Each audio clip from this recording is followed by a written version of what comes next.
Not everything we love is meant to stay, and not everything that leaves is truly a loss. In life, there are things that, the more tightly we hold on, the heavier they weigh on our hearts.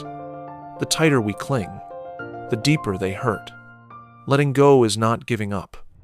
It is the wisdom to stop at the right time, so we can keep the most important thing: clarity and inner freedom.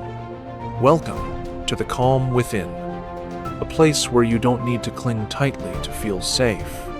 Here, you simply learn to let go just enough to live lighter, deeper, and more peacefully. Letting go, it sounds simple, but often it's one of the hardest things we'll ever do. Not because we don't know how, but because we haven't truly understood what it means. In today's journey, we'll walk through 4 parts. Part 1. How the Stoics let go, and why they never see it as weakness. Part 2. Why letting go isn't indifference, but a deep awareness of limits and change. Part 3.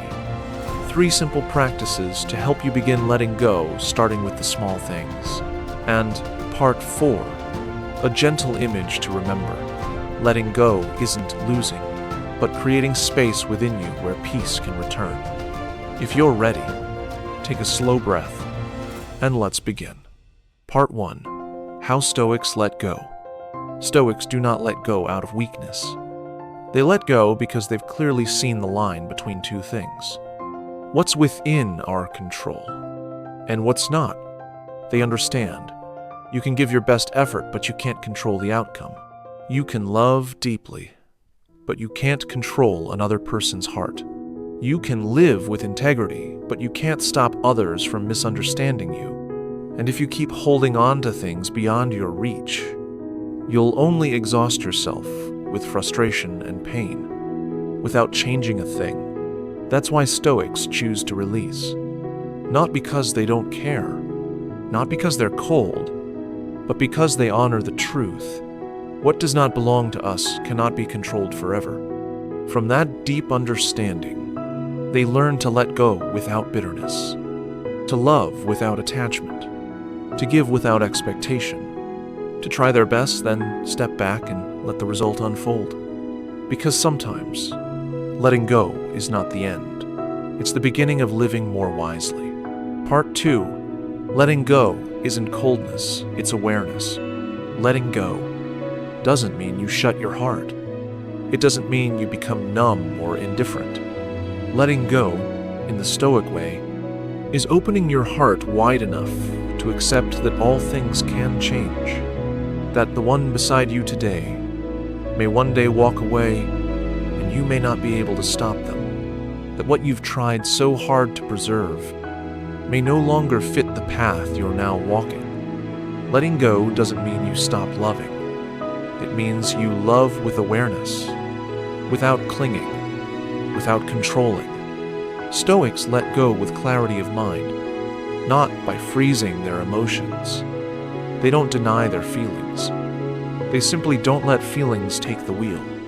And because they accept the natural order of life that things change, leave, and end, they live lighter, stronger, and more at peace in each moment they're given.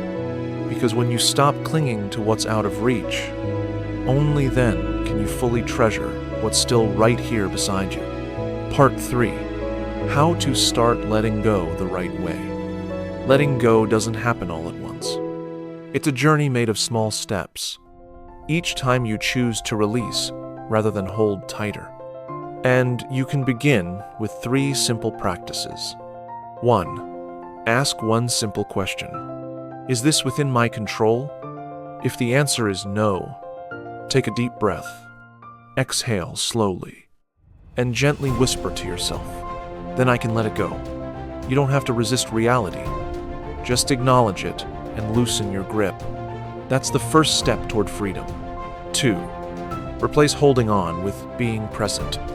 Instead of trying to hold on to someone, to be fully present with them while they're still here. Instead of clinging to a specific outcome, give your full heart to the action in front of you. When you live wholeheartedly, You don't need to hold tight, because what is meant to stay will stay. And if it leaves, you'll still have your peace. 3. Write down what you're holding too tightly. When your heart feels heavy, when something grips you so tightly, you can hardly breathe. Sit down, pick up a pen, and ask, what am I holding on to?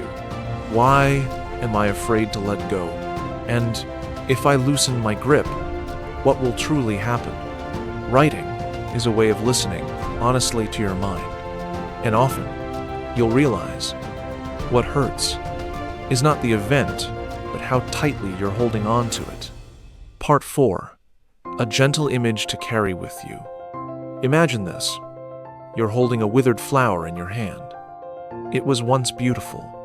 It once made you smile. And that's why you don't want to let it go. So you keep holding. But the longer you hold, the more your hand aches. And the flower slowly crumbles, petal by petal, no longer what it once was. You were not wrong to cherish it. But if you keep clinging, you hurt yourself, and you rob the flower of a graceful end. Letting go is not forgetting. It's not denying the past. Letting go is gently placing it down with full gratitude, so your hands can be free again. And when they are, something new, something beautiful, can enter once more. There are things that drain you the more you hold them, that disconnect you from yourself the tighter you cling. But when you choose to let go, not because you've stopped loving, but because you want to love in a lighter, freer way, when you let go, not because you're giving up, but because you've learned that effort doesn't have to mean suffering, then you'll see you haven't truly lost anything. You've just cleared the path to find your way back to yourself, a steadier self, a calmer heart, a clearer mind. And right there where you stop clinging to what's no longer yours, that's where peace begins. You might hear this often across our videos. What is within your control and what is not. It's not because the message is repetitive. It's because, in Stoicism, that idea is not just a concept, it is the foundation. And until you truly understand that boundary, every effort, every hope, every disappointment will pull you off course. But once you do, you'll begin to touch what true peace feels like. Thank you for staying with me until the very end. If you're learning to let go a little more gently each day, stay with the calm within. And don't forget to like and subscribe, because you deserve a daily reminder that peace doesn't come from holding on, but from knowing when to let go.